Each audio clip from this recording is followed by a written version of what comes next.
de Monterrey.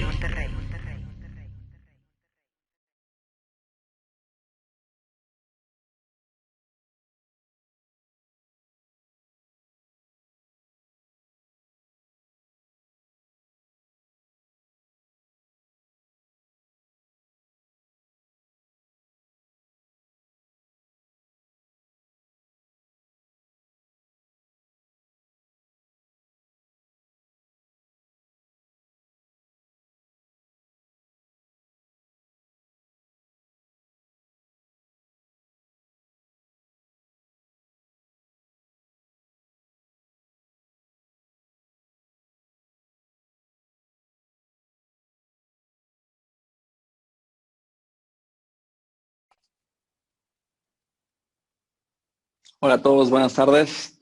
Espero que se encuentren muy bien. Vamos a comenzar con la presentación. Bienvenidos todos a este seminario organizado por la Escuela de Gobierno.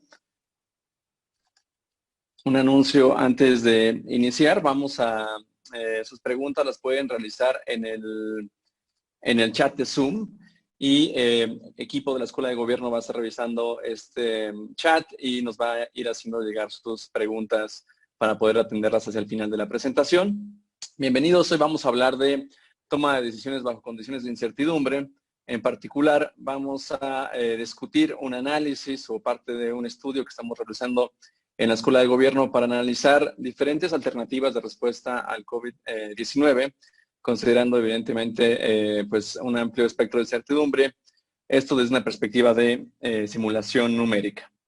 Yo soy Edmundo Molina, profesor investigador de la Escuela de Gobierno del Tecnológico de Monterrey.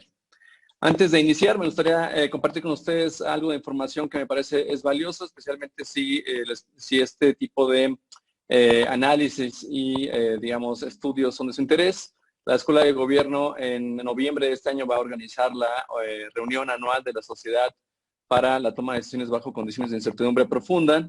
Y en preparación para esta conferencia que estaremos organizando, vamos a llevar a cabo durante los siguientes meses una serie de seminarios web semanales en donde diferentes ponentes nos platicarán de temas de investigación en la frontera de métodos en esta disciplina. Y aquí les pongo el calendario para que lo anoten, para que lo revisen y ojalá nos puedan acompañar, se puedan registrar, así como al final encontrarán también el enlace para enviarnos sus propuestas en caso de que deseen participar en esta reunión anual. Muy bien, vamos a iniciar.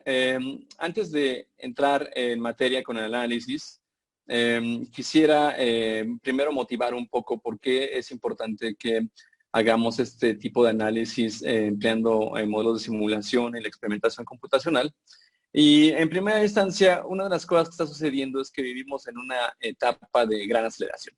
Lo que ustedes pueden ver en este gráfico es diferentes variables ambientales, por ejemplo, las emisiones de dióxido de carbono, las emisiones de metano, la pérdida de bosques tropicales. Y ustedes pueden ver claramente en este gráfico, que es muy interesante, que en los últimos 200 años todas estas variables ambientales han ido sufriendo un cambio exponencial. Es decir, han estado sufriendo un gran cambio, una gran aceleración. Ahora, es decir, nuestro planeta o nuestro globo está cambiando de manera acelerada, pero no solamente el planeta, también está cambiando la sociedad de manera, digamos, acelerada. En este otro gráfico que ustedes están viendo aquí, podemos ver el mismo patrón de cambio exponencial para diferentes variables, como entre ellas, evidentemente, la población urbana, la riqueza de diferentes naciones, nuestra interconectividad medida por justamente la inversión extranjera directa. Y ustedes pueden ver justamente cómo también no solo cambia nuestro planeta, sino que también nosotros estamos cambiando a una tasa bastante rápida. Y esto evidentemente pues es un reto en términos de cómo podemos garantizar la sostenibilidad en el largo plazo. Cambiar aceleradamente es evidentemente ya un reto, un gran problema que resolver, pero adicionalmente a estos cambios acelerados, lo que está pasando en años recientes es que tendemos a ver cada vez de manera más clara justamente la información factual, la información científica, la tendemos a filtrar desde nuestra perspectiva, digamos, de preferencias personales o políticas, ¿no? Y esto es, digamos, es un tema interesante. Ustedes pueden ver, por ejemplo, en este gráfico, es una encuesta reciente sobre lo que está pasando en Estados Unidos con el coronavirus. Y ustedes pueden ver cómo el nivel de preocupación varía sustancialmente en función de si te identificas como un votante demócrata o si te identificas como un votante republicano. Entonces tenemos dos cosas. Por un lado, cambio acelerado en el planeta y en nuestra sociedad. Y adicionalmente a esto, pues difícil para la sociedad asimilar información factual porque tendemos a tergiversarla dependiendo de nuestras preferencias políticas. La combinación de estas dos cosas puede ser desastrosa y especialmente cuando queremos justamente responder a fenómenos complejos como en el caso de lo que estamos pasando actualmente, que es esta pandemia global. Ahora bien, tradicionalmente lo que hacemos desde el punto de vista de política pública es construimos modelos de simulación y esos modelos de simulación los ocupamos para proyectar cómo podría ser el futuro, pero tradicionalmente este método de análisis pues ha encontrado fuertes limitaciones. Les pongo un ejemplo. En la década de los 70, en medio de la crisis mundial por el petróleo, Estados Unidos estaba preguntando qué tanto podría responder en términos de eficiencia energética a diferentes escenarios de choque justamente por los cambios en los precios del petróleo. Y ustedes pueden ver cómo en este gráfico lo que están viendo ustedes es una proyección numérica basada en 100 datos de información. Y ustedes pueden ver una línea pues bastante cómoda en términos de cómo hay una relación perfectamente lineal entre el crecimiento económico y la eficiencia energética. Ahora ven, con esta información en 1970 proyectaron diferentes escenarios. ¿Y qué sucedió? Lo que sucede tradicionalmente con los modelos de simulación, los modelos numéricos, cuando son proyectados en el muy largo plazo, pues evidentemente todos esos modelos se equivocaron. Como podemos ver aquí, la línea azul contrasta muy claramente lo que en realidad pasó en la década de los 70 versus las proyecciones basadas en 100 años de información histórica. Ahora bien, por esta razón, justo los modelos de simulación tuvieron un apogeo en la década de los 70 y después hacia los 90 empezaron a entrar en una época, digamos, de desuso o de, digamos, usos muy particulares. Pero recientemente, en los últimos 15 años, a través del desarrollo de nuevas capacidades analíticas, principalmente la capacidad de ocupar cómputo de alto desempeño de manera bastante fácil, a un costo bastante asequible, y por otro lado, la proliferación de nuevos algoritmos de aprendizaje máquina o de inteligencia artificial. Estos cambios recientes nos han permitido emplear los modelos de simulación en formas completamente diferentes. Es decir, podemos ocupar un modelo de simulación, podemos construir una simulación matemática de un problema que nos aqueje, pero ahora con estas capacidades podemos explorar el comportamiento de ese modelo en un amplio espacio paramétrico, o dicho de otra manera, en un amplio espacio de escenarios, y a través de herramientas estadísticas como el aprendizaje máquina o la inteligencia artificial, podemos hacer un entendimiento estratégico justamente de los resultados de esos experimentos masivos. Muy bien, entonces era un poquito de introducción lo anterior para motivar el análisis que quisiera compartir con ustedes el día de hoy. Lo que hemos estado haciendo las últimas semanas es desarrollar un modelo para entender qué es lo que está pasando con el brote pandémico del virus COVID-19. Para esto desarrollamos un modelo SIR, las siglas SIR, denotan, es un modelo, el modelo estándar epidemiológico, denotan evidentemente susceptible, infected and recover en términos de la población. El modelo que desarrollamos es un modelo que básicamente describe, ustedes pueden ver a la izquierda este diagrama de sistemas y a la derecha justamente de manera muy breve las ecuaciones diferenciales que describen la dinámica de cambio de este brote pandémico, pero en resumen lo que hace este virus es considerar parámetros como la población total, la efectividad de la enfermedad, la frecuencia con la cual la gente tiene contacto, y a través de esas ecuaciones diferenciales, digamos, o esta modelación sistémica, lo que hacemos es tratar de entender cómo es que una población que se encuentra en el grupo de personas susceptibles a una enfermedad se contagian y eventualmente se recuperan o fallecen. Ahora bien, antes de describir el análisis, quiero presentarles, como cualquier estudio de simulación, es importante que discutamos previamente algunas consideraciones o limitaciones sobre el modelo. Todos los modelos tienen limitaciones, todos los modelos tienen consideraciones, es importante que las consideremos antes de ver los resultados del análisis. Primero, esto no es una herramienta de predicción, es un ejercicio de simulación, es un ejercicio de experimentación y ningún modelo en principio debería ser usado para, digamos, tratar de predecir qué es lo que puede pasar hacia el futuro, dado que pues estamos justamente pasando por una situación altamente volátil. El modelo no considera aún, estamos trabajando justo en este desarrollo, pero no considera aún spillovers geográficos entre zonas de contagio. Esto es que el modelo no considera justamente cómo que tu vecino tenga el virus pueda impactar marginalmente en la probabilidad de que tú contraigas el virus también. El parámetro de infectividad, que es un parámetro muy relevante, discutiremos en un momento más, lo que hace es agregar varias características epidemiológicas, por ejemplo, la propensión de enfermedades crónicas, la proporción, digamos, de edades en la población en términos de en riesgo al virus y el precondicionamiento de esquemas de vacunación para diferentes contextos. Es decir, este parámetro agrega varias características epidemiológicas y en algunos contextos sería importante desagregarlo y entenderlo con mayor detalle. Ahora bien, el modelo que les voy a presentar se concentra principalmente en caracterizar cuáles son las implicaciones de la diferencia que existe entre el número de casos confirmados, este es el número de casos que las autoridades todos los días nos están informando a nivel global, cuál es la implicación de la diferencia entre ese número y el número de casos reales, ¿no? O el número potencial de casos reales. Y esta diferencia, como vamos a ver en un momento más, es bastante relevante para diseñar y analizar la respuesta de política pública. Como ustedes ya habrán escuchado en diversos foros en los medios, para poder abatir el daño que puede causar este brote pandémico, tenemos que implementar esta estrategia de distanciamiento social, que justamente lo que busca, como lo hemos escuchado con bastante frecuencia, es esto de achatar la curva. Y es justamente lo que ustedes pueden ver en este gráfico. Estos ya son resultados del modelo de simulación que les acabo de describir. Lo que ustedes pueden ver, la línea azul es sin ningún distanciamiento social, la línea roja es con un distanciamiento social agresivo, y ustedes pueden ver que en la medida que reduzcamos la tasa de contactos entre la población susceptible y la población infectada, disminuimos la probabilidad de contagio y con eso lo que hacemos es que la progresión del virus sea más pausada y esto nos permite darle tiempo a nuestro sistema de salud de asimilar ese choque. Ese es comportamiento que el modelo de simulación que estamos empleando, les voy a escribir hoy, ya reproduce. Pero, digamos, derivado de lo anterior, concluimos sin duda que el distanciamiento social es esencial para responder al virus.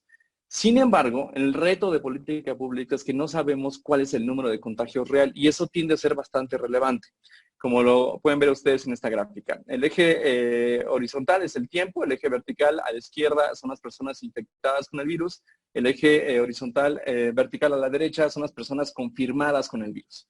Y lo que ustedes están viendo es la línea azul, es el número de casos reales, y la línea azul más claro es la línea de contagios confirmados.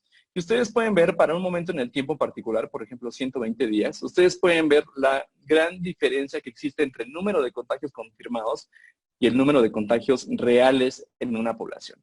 Es decir, esos retrasos en la información y en lo que tomas confirmar o en lo digamos, o la falta de pruebas es lo que conduce justamente a esta divergencia.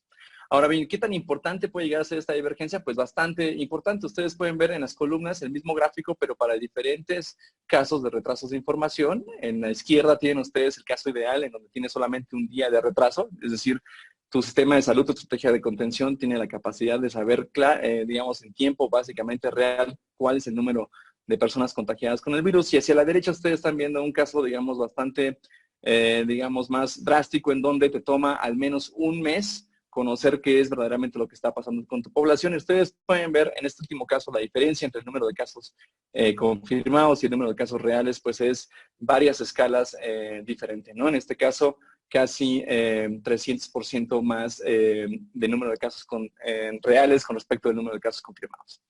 Es decir, esto es muy relevante porque este retraso de información pues, nos puede impactar bastante en cómo ejecutamos una estrategia de respuesta ante el virus. Y esto lo motivamos en el siguiente gráfico. Lo mismo estamos viendo en el eje de las X el tiempo, en el eje de las Y la población confirmada con el virus. Y ustedes pueden ver ahora en color diferentes tiempos de retraso para, digamos, estas diferentes simulaciones. Y aquí lo esencial es que ustedes vean si tu estrategia de contención la vas a disparar cuando tengas 100,000 contagios confirmados. Ustedes pueden ver, por ejemplo, si tienes un retraso de información de un día, esa estrategia la vas a disparar en el día 86. Y si tienes retrasos en la confirmación de estos contagios de más o menos un mes, esa estrategia la vas a disparar en el día 98. Es decir, van a pasar más o menos 12 días de diferencia entre que en un caso u otro para disparar tu estrategia de contención. Esto es muy relevante porque son 12 días a través de los cuales pudiste haber implementado una estrategia de distanciamiento social que en el agregado va a resultar en un menor número de vidas perdidas. Y es justamente lo que ustedes pueden ver en esta gráfica. De nueva cuenta, en el eje de las X es el tiempo, en el eje de las Y ustedes pueden ver la tasa de mortalidad del virus, de este brote pandémico, y ustedes pueden ver, dependiendo del distanciamiento social que tú realices, pues puedes ver claramente que un distanciamiento social evidentemente reduce la tasa de mortandad del brote pandémico. Ahora bien, entre más tiempo pase, que es lo que están viendo en el eje de las X, entre más tiempo pase en que tú puedas confirmar cuántas personas enfermas hay en la población, la tasa de mortalidad de ese virus va incrementándose, justamente porque retrasas la ejecución de una estrategia de distanciamiento social que te permita justamente evitar ese incremento en el número de muertes. Muy bien, entonces lo anterior es el resultado de un ejercicio, digamos, básico para entender de manera inicial la intuición de este modelo de simulación. Y lo que hemos estado haciendo en días recientes es calibrar este modelo a casos reales que han sucedido en los últimos meses para justamente tratar de entender qué diferencias existen en las diferentes estrategias de contención de diferentes países. Lo que ustedes están viendo son los gráficos de este ejercicio de calibración para el caso italiano. El gráfico de la izquierda tiene en el eje de las X el tiempo para los dos gráficos, y en el gráfico de la izquierda, en el eje vertical, tiene el número de casos confirmados. Si ustedes pueden ver, la línea punteada es la información real, es decir, es como ha progresado la enfermedad en este país. Y lo que ustedes pueden ver en la línea sólida es justamente la simulación que mejor representa la información histórica para el caso italiano empleando nuestro modelo. Y a la derecha ustedes pueden ver el mismo ejercicio para el caso de muertes confirmadas. Es decir, la calibración que hacemos con este modelo, lo que buscamos es encontrar la combinación de parámetros que mejor refleje estas dos variables en función de la estructura matemática que escribían al inicio de esta discusión. Lo mismo hemos hecho para el caso de Corea del Sur. Ustedes pueden ver también el mismo resultado. A la izquierda el número de casos confirmados, a la derecha el número de muertes. Y de nueva cuenta ustedes pueden ver cómo el modelo está, digamos, en este ejercicio de calibración, replica, digamos, la información histórica para cada caso. Los resultados de esta calibración son inicialmente bastante interesantes porque nos describen de manera general cómo ha sido la estrategia de contención para cada país. Y aquí quisiera, y es justamente aquí en esta gráfica que buscamos contrastar estos dos ejercicios de calibración. Y quisiera apuntar a varias cosas aquí interesantes. Vean, por ejemplo, este parámetro, que es el número de infectados durante el primer caso confirmado. Es decir, en Italia, más o menos por ahí, la segunda parte de enero, se dio la confirmación de los primeros 3 casos de COVID. Ahora, de acuerdo al modelo que les acabo de comentar y a la calibración que les acabo de mostrar, eso implicaría que en el momento en que Italia confirmó sus primeros 3 casos de COVID, en realidad ya había en el país alrededor de 1,400 personas enfermas con el virus. Ahora bien, si contrastan ustedes este caso con el caso de Corea del Sur, pueden ver justamente las diferencias en la estrategia de contención de cada país. Por ejemplo, en el caso de Corea del Sur, en el momento en que se dio el primer caso confirmado, que fue la primera parte del mes de enero, en ese momento, de acuerdo a la estimación de este modelo, en realidad Corea del Sur habría tenido 439 casos reales de COVID. Otros aspectos interesantes de este ejercicio de calibración, ustedes pueden ver, por ejemplo, cómo la infectividad del virus es mayor en promedio comparada con la infectividad del virus en Corea del Sur. También pueden ver cómo los retrasos de información, es decir, al parecer de acuerdo a esta calibración, le toma más tiempo al sistema de salud italiano saber qué es lo que está pasando, con quién está enfermo, quién está enfermo, comparado en este caso con Corea del Sur. Y ustedes pueden ver otro gráfico muy interesante, es justamente que vemos cómo el sistema de salud italiana rápidamente se saturó de casos con COVID y eso disparó disparó sustancialmente la tasa de mortandad del virus. Y lo pueden ver ustedes comparándolo con el caso de Corea del Sur.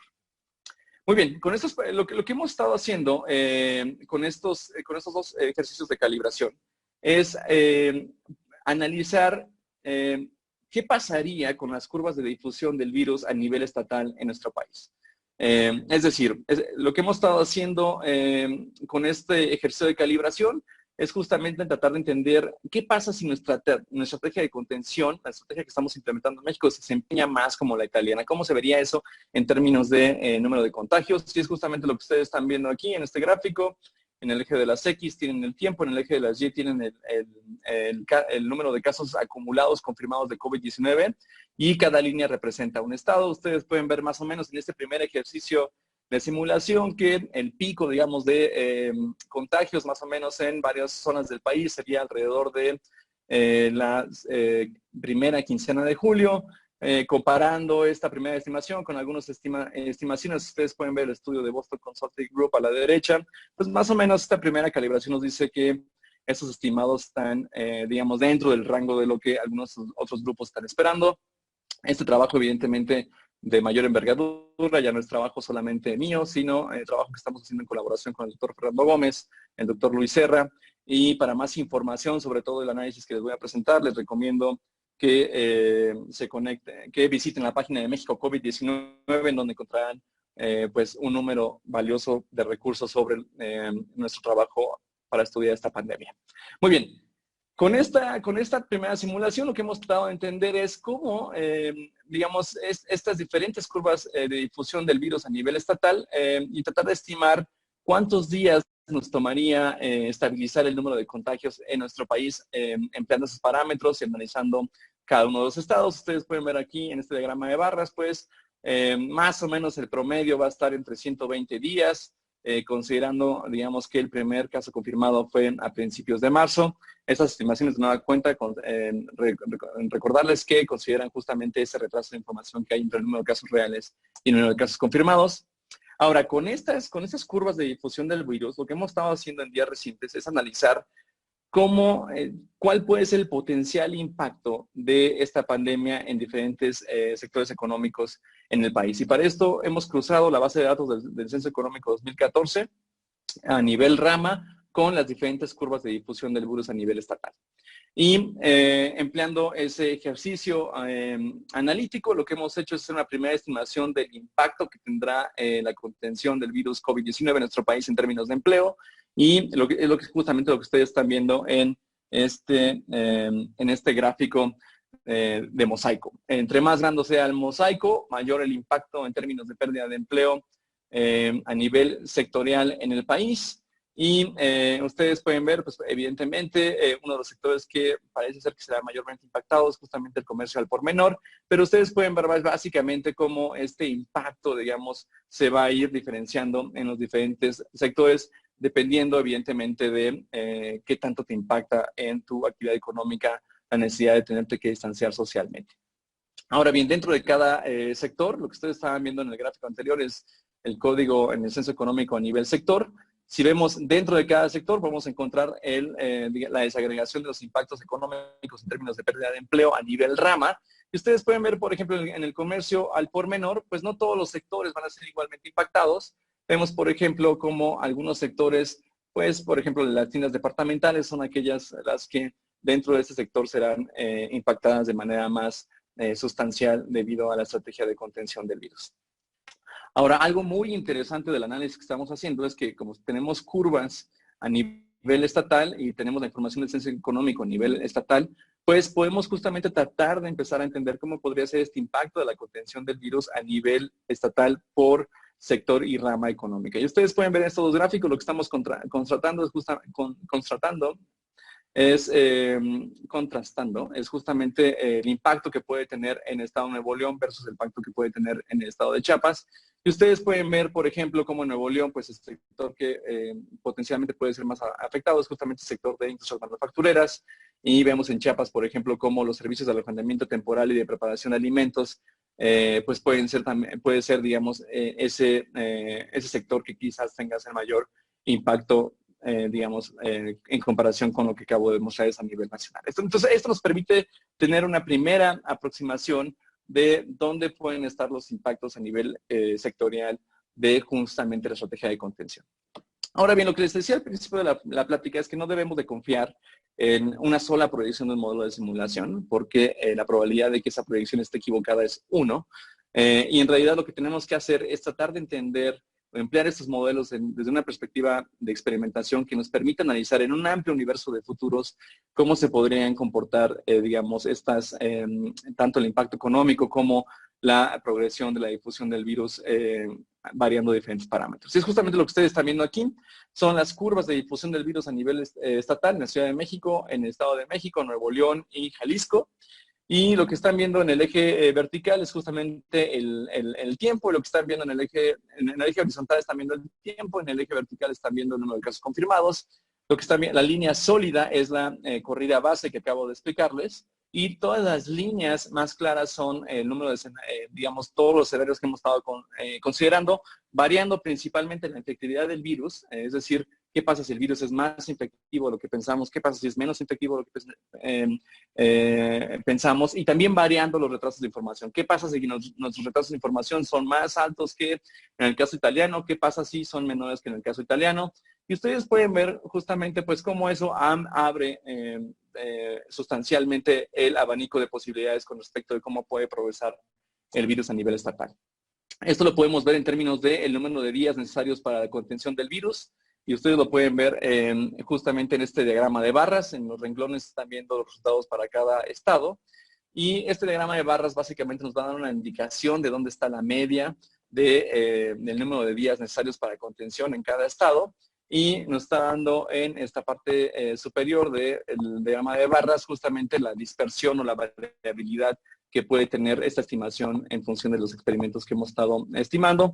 Y ustedes pueden ver cómo en el mejor de los casos, estos son casos muy poco probables, pero digamos representan aquellos casos donde el virus, por una combinación en los retrasos de información de efectividad, resulta que en el mejor de los casos, pues al menos nos va a tomar contener el virus en todos los estados, al menos nos va a tomar 60 días. Y podemos ver claramente cómo, pues dependiendo justamente de cómo se materialice cada escenario, pues nos puede llegar a tomar incluso 2 veces esta primera estimación, ¿no? Es decir, hasta 140, 120 días de contención.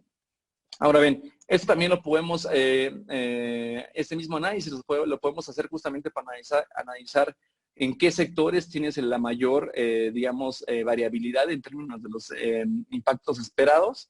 Ustedes pueden ver cómo, pues dependiendo de cómo se materialice en un escenario en particular de infectividad y retraso de información, pues el sector de comercio al por menor es aquel que tiene la mayor dispersión en términos de el número de trabajos, digamos, que puedes perder. Pero también ustedes pueden ver cómo hay un montón de sectores, por ejemplo, el sector de servicios educativos, por obvias razones, dado que es posible seguir, digamos, tener continuidad bajo cierto grado de contención social. Ustedes pueden ver también cómo hay sectores en donde, pues, si tú planeas, digamos, para un apoyo en la medida de este impacto económico, pues tú puedes ver que independientemente de qué escenario de infectividad o retraso de información se materialice, pues ya tienes una muy buena idea de qué tan grande puede llegar a ser la necesidad de apoyo en este sector. Muy bien, ahora solo para concluir la plática, les decía que hemos hecho la calibración para el caso italiano y para el caso de Corea del Sur. Digamos, en este momento como 2 casos, digamos, típicos de cómo responder a esta pandemia. Y lo que están viendo justamente en este momento son, digamos, los resultados justamente para este último caso de calibración, que pueden ver. En resumen, ustedes lo que están viendo aquí es que si nuestra estrategia se comporta como el caso de Corea del Sur, bueno, pues entonces En el caso base y en los demás escenarios, vemos que no va a haber un gran escalamiento en el número de contagiados a nivel estatal, pero también vemos que evidentemente pues esto va a conducir a un mayor número de días para la estrategia de contención. Esto no implica que esa estrategia tenga mayor costo económico o tenga menor costo económico, es justamente parte del análisis que estamos en este momento realizando, ya que justamente el impacto a nivel sector y rama depende no solamente del número de días que toma contener el virus, sino también del grado de extensamiento que tienes que implementar para poder lograrlo. Muy bien, sin más, por el momento les agradezco mucho su atención. Aquí tienen mi dirección de Twitter, mi página personal. Cualquier duda o comentario, pues estoy ahí a sus órdenes. Y recordarles que este es uno de los seminarios que está haciendo la Escuela de Gobierno para durante esta etapa de contención del virus, conocer qué es lo que hacemos como investigación, como trabajo. Y así el jueves el doctor Héctor Villarreal nos estará hablando justamente de su análisis de cómo el virus COVID-19 impacta las finanzas públicas del país. Y sin más, abrimos a preguntas y que tenga la audiencia. Déjenme revisar aquí sus preguntas. Un segundo más.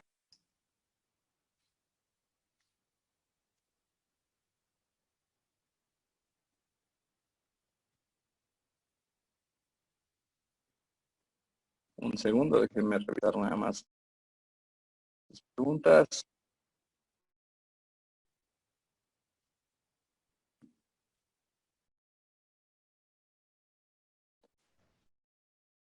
Listo. A ver, Carlos Avedallano nos pregunta, ¿qué porcentaje de la movilidad de la población es contabilizado para sugerir distanciamiento? Esta es una muy buena pregunta. Déjenme nada más dejar aquí mi cámara fija. Ups.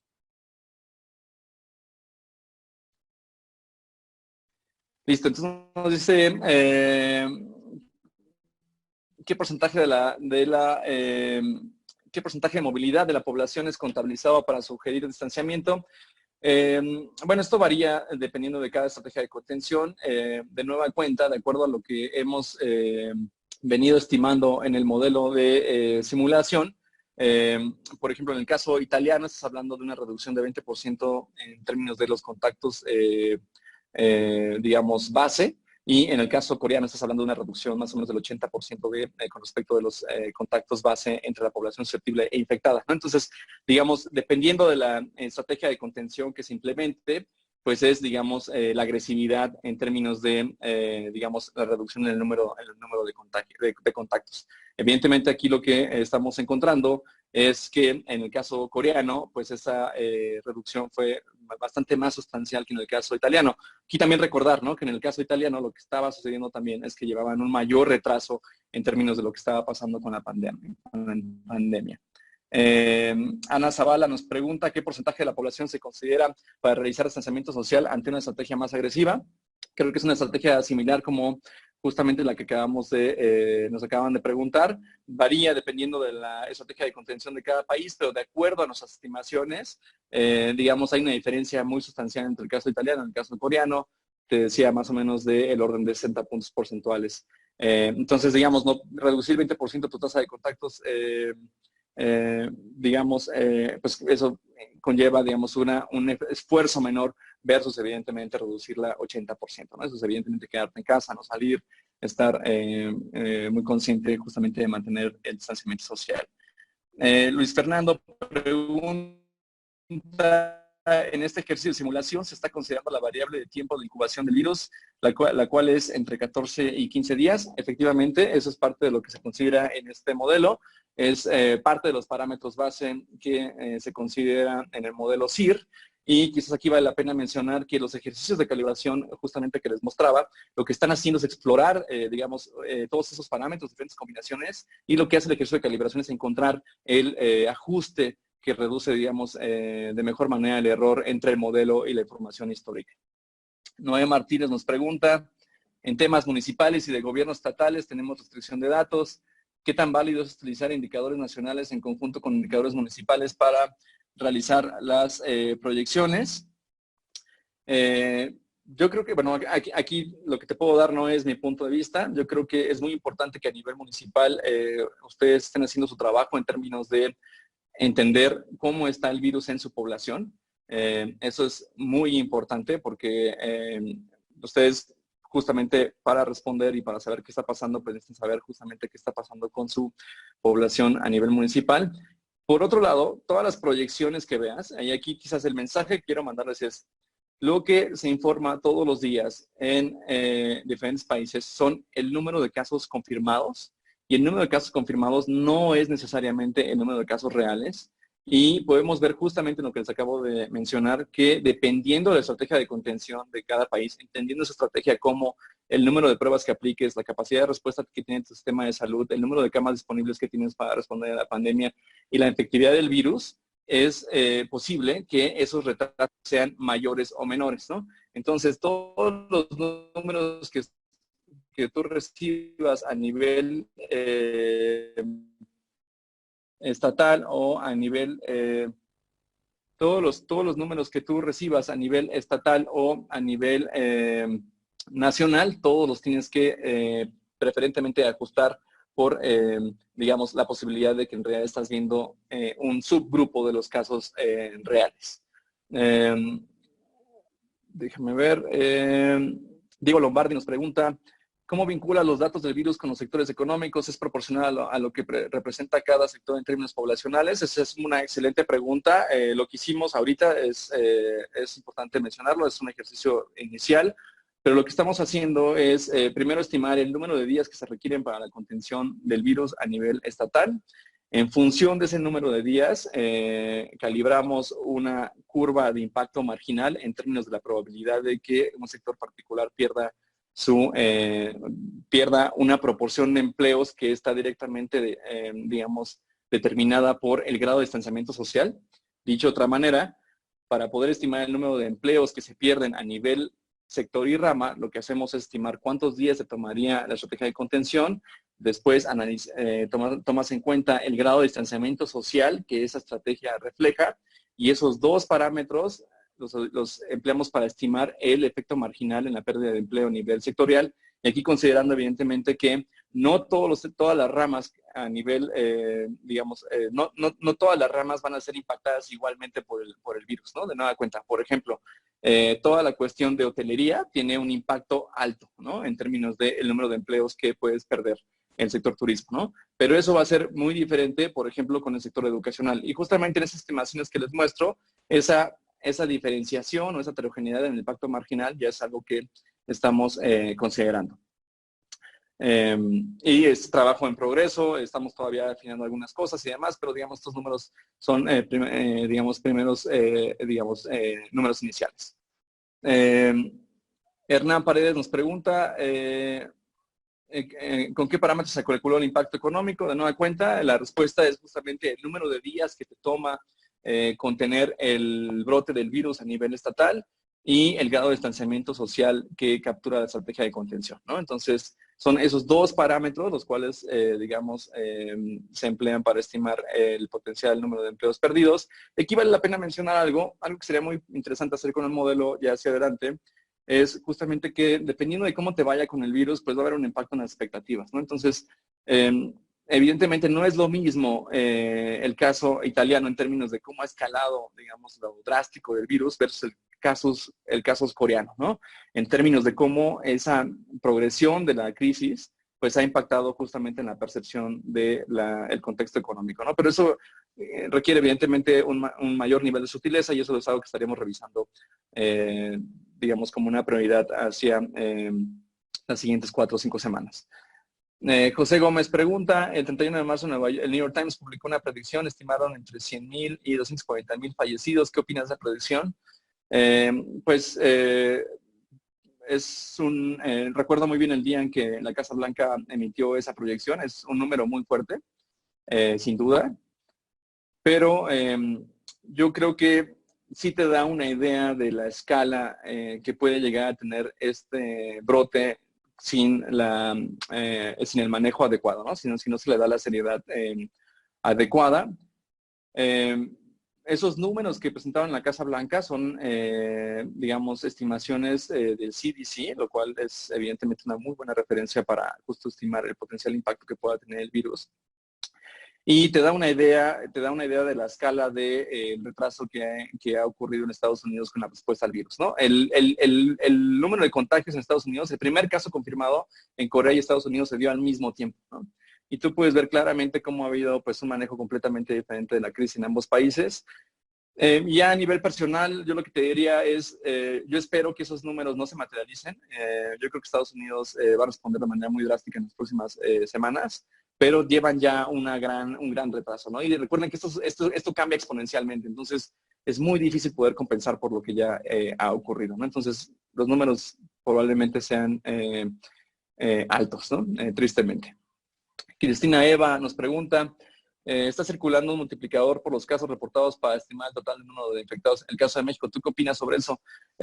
Bueno, yo creo que de nueva cuenta aquí el mensaje es hay que ser muy críticos de lo que uno recibe de información. Hay que tratar de entender bien cuáles son las, digamos, limitaciones, las suposiciones base de esos indicadores.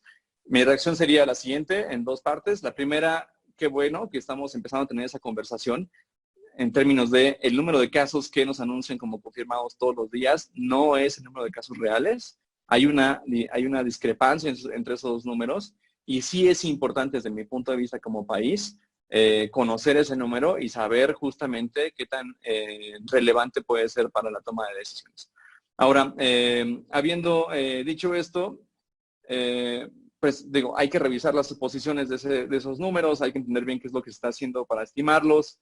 Hay que ser transparente en esa estimación y en función de eso, pues es que tiene que uno tratar de entender pues qué tan verosímil es que tengas 40 veces más infectados. Ahora, yo les ponía al principio las tablas en el caso coreano y en el caso italiano, y esos son orden de escala con respecto del primer caso confirmado. Evidentemente, conforme pasa el tiempo, por justamente cómo está progresando la pandemia, pues nos volvemos mejores en términos de entender qué es lo que está pasando.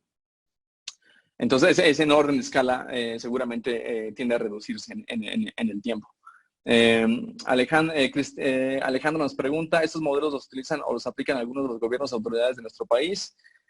Ahorita hemos tenido algunas conversaciones a nivel municipal, pero la respuesta es no.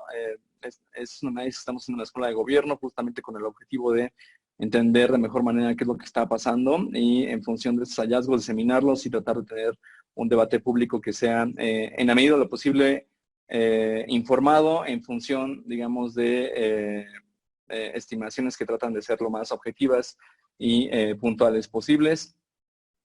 Alessandra nos pregunta, ¿cómo se mide si hay retraso de información? ¿Hay algún otro indicador que nos pueda también mostrar la diferencia entre la proyección real y la estimada?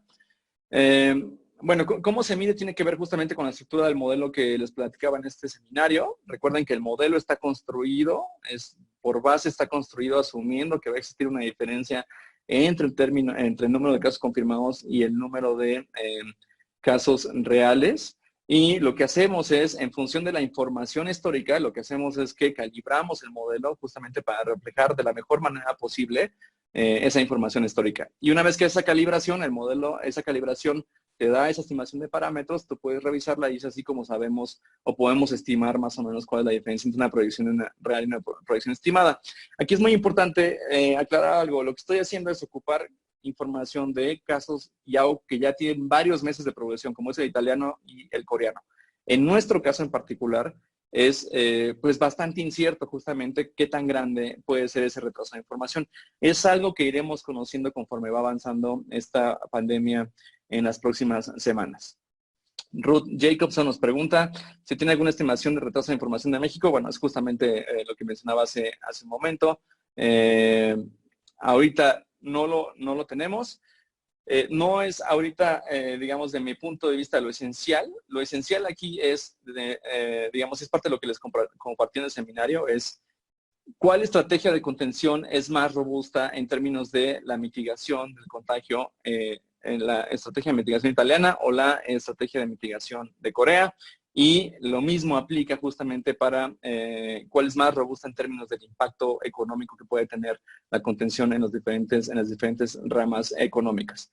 Y ustedes pueden ver claramente que esto va llevando a justamente una disyuntiva, como todas las decisiones de gobierno tienen disyuntivas, ¿no? Justamente el objetivo de este análisis de las siguientes semanas es poder clarificar de manera muy precisa cuáles son esas disyuntivas, ¿no? De manera que como público, como ciudadanos, pues podamos tener esa información y pues poder discutirla, digamos, de manera más objetiva. Antonio Piñón nos pregunta, ¿qué método utilizaste para el modelo de Robust Decision Making en Monte Carlo? Antonio fue uno de mis alumnos en las clases de la Escuela de Gobierno, un gusto tenerte aquí en el seminario.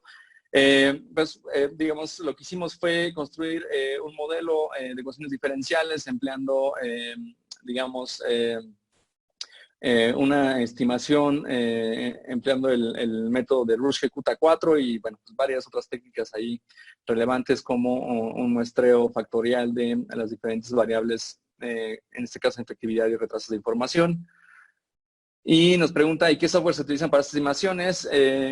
Bueno, en realidad lo que hacemos es un modelo matemático, lo programamos en este caso en R, pero pues igual lo pueden, mientras sea el mismo modelo matemático, el lenguaje de programación pues puede ser cualquier otro con el que ustedes sientan más cómodos, C++, Python, cualquier otro lenguaje que ustedes quieran hacer. Evidentemente hay que escribir un poquito de código para poder hacer las estimaciones. Estamos trabajando con el doctor Fernando Gómez y el doctor Luis Serra en una publicación de consumo masivo para la siguiente semana, y una vez que lo publiquemos ahí subiremos todas las líneas de código que hicimos para hacer este análisis, para que ustedes, si están interesados, ahí lo pueden revisar, estudiar, compartir con sus colegas si les es útil. Francisco López nos dice, en Perú llevamos 23 días de distanciamiento social. Se estima que en una semana, según lo señalado por el gobierno, se levante ese distanciamiento. Sin embargo, lo que usted señala sugiere que ese distanciamiento debe ser entre 60 o 120 días. ¿Nos sugeriría reconsiderar en nuestro país, en Perú? Esa es una excelente pregunta. Primero, los números que yo les decía, 60, 60 y 120 días, son para los parámetros de calibración de la estrategia de contención para Italia, corriendo el experimento para los parámetros observables en México, ¿no? Entonces, esos 60 y 120 días, digamos, tienen nombre y apellido muy puntual, ¿no? Son para un ejercicio de contención y para un contexto geográfico en particular.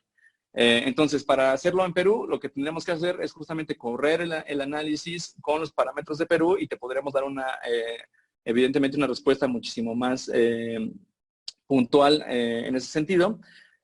Habiéndote dicho eso, te puedo dar mi opinión personal.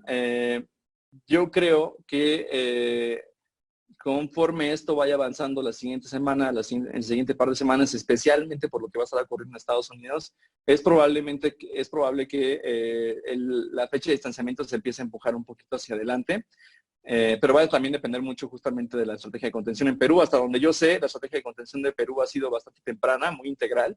Entonces esperemos que esos 23 días sean suficientes, pero yo creo que en primer instancia, dado los datos que tenemos, yo creo que esto no es tan pronto, ¿no? Yo creo que va a tomar más tiempo. También vamos a empezar a tener un debate muy interesante en las siguientes semanas justamente de cómo empezar a reactivar la economía, dado que pues, es muy probable que entremos en 30, 40 días de un distanciamiento severo y después pues tengamos que empezar a hacer algo para mitigar el impacto económico. Entonces va a ser muy interesante hacer entre 3, 4 semanas justamente toda la innovación que se pueda obtener en términos de cómo reactivar la economía de manera remota. David Jiménez pregunta, ¿qué conjunto de estrategias recomendarías para reducir el tiempo de atraso de información? ¿Cómo podría aportar metodologías de análisis de datos para tracking o bien para conocer características masivas de movimiento de la población, tal y como están empleando en varios países como España? Esa es una excelente pregunta. Yo creo que la evidencia que tenemos hasta ahorita, que se ha generado en los últimos 3 meses, es que si tú quieres reducir el retraso de la información, tienes que estar haciendo pruebas en tu población. Esa es la forma en que Corea del Sur, y ustedes pueden ver en este ejercicio de calibración, es la forma en la que Corea del Sur es capaz de reducir esos tiempos de retraso en la información. Entonces yo te diría hacer las pruebas, y si no tienes pruebas, que es una pregunta en un momento a nivel municipal, pues ahí yo, desde mi perspectiva, es muy importante que quienes tienen que tomar decisiones, quienes están gestionando esta crisis, pues si no pueden tener las pruebas, pues al menos tengan ese contacto con la población a través de diferentes plataformas para quien esté presentando síntomas, pero esté capturando en algún lugar. Yo creo que esta aplicación que sacaron en la Ciudad de México, yo creo que es muy innovadora en ese sentido porque no necesariamente tienes que hacer las pruebas, pero recibes información de cómo están dándose los padecimientos de las personas que creen tener el virus. Obviamente no se instituye el hecho de hacer la prueba, pero sí te ayuda justamente a colectar esa información y saber de mayor manera en tiempo real qué es lo que está pasando, ¿no? O bien para conocer características masivas de movimiento de la población. Esa es la otra forma, ¿no? También lo que se hizo en China, justamente pues es muy invasivo, ¿no? Pero también les ayudó a ellos conocer con un nivel muy alto de precisión qué es lo que estaba pasando. No sé si ustedes sepan, pero en China justamente pues te hacían esta encuesta diaria, ponías tus síntomas y te daban un código QR y en función de tus síntomas era pues básicamente la movilidad que podrías tener. Eso es muy invasivo, pero también pues da justamente la información que tú requieres para la estrategia de contención. Les decía, por ejemplo, que este modelo ahorita no tiene tiene la parte geográfica a nivel estatal, pero considerando básicamente cada estado como si fuera una isla. Aquí lo que sería interesantísimo, y es lo que es donde estamos gravitando hacia las siguientes semanas, es justamente, dependiendo de qué lugares geográficos empiecen a presentar ciertos patrones de número de casos confirmados, tú podrías ir haciendo estrategias de contención muchísimo más puntuales, ¿no? Entonces, al final del día entre más información tengas, mayores elementos para poder definir justamente dónde contener el virus, y eso evidentemente está súper asociado con la mitigación de los costos económicos. Y Elena González pregunta, para el caso específico de Quintana Roo, ¿con este modelo habría algún estimado para el término de la cuarentena? Lo pregunto por el ámbito hotelero, es muy importante y hay muchas personas afectadas. Estamos trabajando en eso, Yelena. Te decía, hasta la siguiente semana, el lunes, martes, la siguiente semana, haremos una publicación con estos análisis que les presenté hoy a nivel estatal. Ahí encontrarás ya las primeras estimaciones para Quintana Roo. Y pues coincido contigo, el sector hotelero es quizás uno de los que más fuertemente está siendo impactados y pues es muy importante ser solidarios como país para, pues una vez que termine esto, poder reactivar esos sectores a la brevedad. Cristina Eva pregunta, con este ejercicio de simulación, ¿para cuándo se estima el pico más fuerte de contagios en México? Es muy variable, como te decía, depende muchísimo de, al final, qué tan infectiva y qué tan grandes son los retrasos de información en el país, pero yo te diría, claramente ese pico parece ser que podría ser en mayo, julio, en algún momento se podría dar ese pico de contagios, pero bueno, toma estos números con cierto grado, digamos, no los tomes como predicciones, ¿no? Tómalos más como justamente un rango de posibilidades. Pablo López pregunta, cada país clasifica de manera diferente los casos sospechosos y confirmados. Esto podría complicar la comparación entre países e influir en los parámetros estimados. Es muy buena pregunta.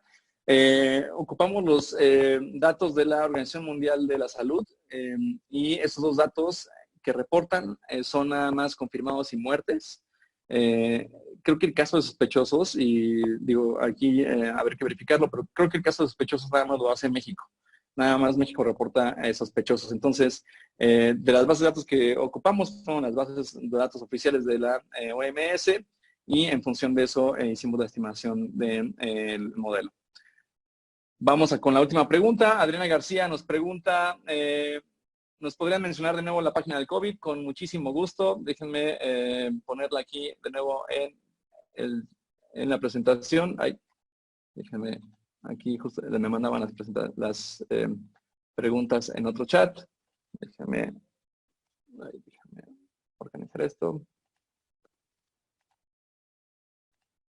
Ahora sí ya. Va. Muy bien. ¿Ven mi pantalla?